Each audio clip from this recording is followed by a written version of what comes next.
What's up, guys? This is Jake doing a quick review today on these Gain detergent pods.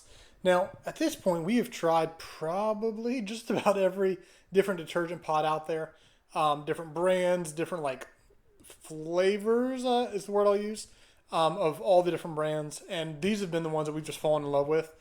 They smell phenomenal. They do a really good job of actually cleaning, of getting rid a lot of things that other ones just didn't seem to hit. Um, so if you haven't used pods before, I do suggest starting with this one and just using this. I think you'll be very, very happy with these from Gain. So you can see they're the 3-in-1. You get the Oxy Boost, the Febreze for the odor remover, which that's something that I feel like a lot of others, like it would clean it, but it would still have some older odor that this just does a better job of getting rid of. And then you have some of like the original smell that you would typically get with Gain.